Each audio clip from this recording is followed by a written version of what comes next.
Headline: Biden 2024. Most Democrats say no thank you. AP-NORC poll. Source: CNN News. Date: 06 February 2023. Details: Washington, AP. A majority of Democrats now think one term is plenty for President Joe Biden, despite his insistence that he plans to seek re-election in 2024. That's according to a new poll from the Associated Press-NORC Center for Public Affairs Research that shows just 37% of Democrats say they want him to seek a second term, down from 52% in the weeks before last year's midterm elections. While Biden has trumpeted his legislative victories and ability to govern, the poll suggests relatively few U.S. adults give him high marks on either. Follow-up interviews with poll respondents suggest that many believe the 80-year-old's age is a liability, with people focused on his coughing, his gait, his gaffes, and the possibility that the world's most stressful job would be better suited for someone younger. "I honestly think that he would be too old," said Sarah Overman, 37.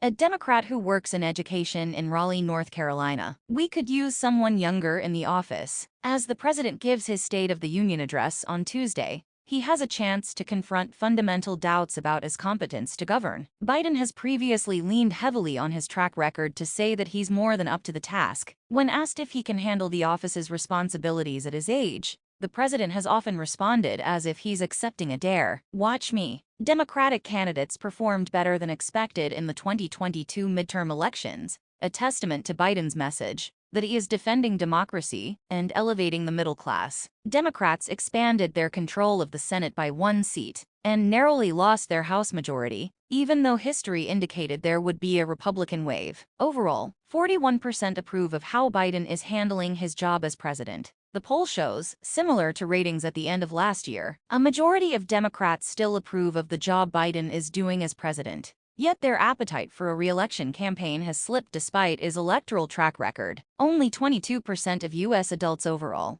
say he should run again, up from 29% who said so before last year's midterm elections. The decline among Democrats saying Biden should run again for president appears concentrated among younger people. Among Democrats age 45 and over, 49% say Biden should run for re-election, nearly as many as the 58% who said that in October. But among those under age 45, 23% now say he should run for re-election, after 45% said that before the midterms. Linda Lockwood, a Democrat and retiree from Kansas City, Kansas, said she is not that worried about Biden's age. "He seems to be in pretty good condition in my opinion." And that's coming from a 76-year-old woman, Lockwood said. "You might be a little more careful going down the steps as you get older, but if your brain is still working, that's the important part." Already the oldest president in U.S. history, Biden has been dogged by questions about his age, as he would be 86 if he serves a full 8 years as president. He often works long days, standing for hours, remembering the names of strangers he meets while traveling,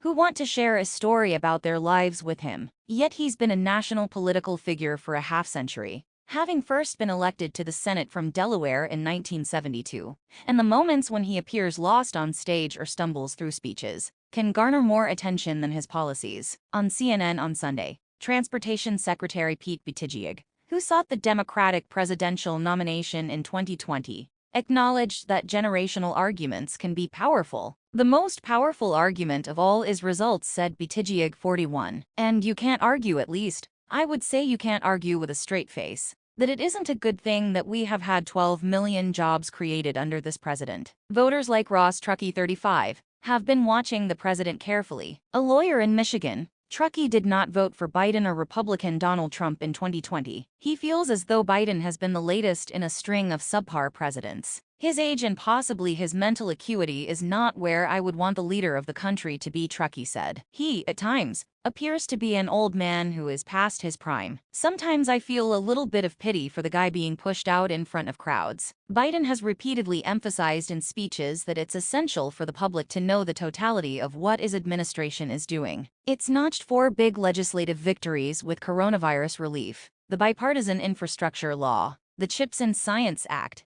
and tax and spending measures that help to address climate change and improve the ER's ability to enforce the tax code and help taxpayers. Yet just 13% have a lot of confidence in Biden's ability to accomplish major policy goals, a possible reflection of the fact that he must now work with a Republican majority in the House that wants to cut spending. in return for lifting the government's legal borrowing authority. The poll also shows only 23% of U.S. adults say they have a great deal of confidence in Biden to effectively manage the White House. That has ticked down from 28% a year ago and remains significantly lower than 44% 2 years ago. Just as Biden took office, just 21% have a lot of confidence in Biden's ability to handle a crisis, down slightly from 26% last March. On working with congressional Republicans and managing government spending, roughly half of U.S. adults say they have hardly any confidence in the president, and only around 1 in 10 say they have high confidence. Republican voters are unwilling to give Biden the benefit of the doubt,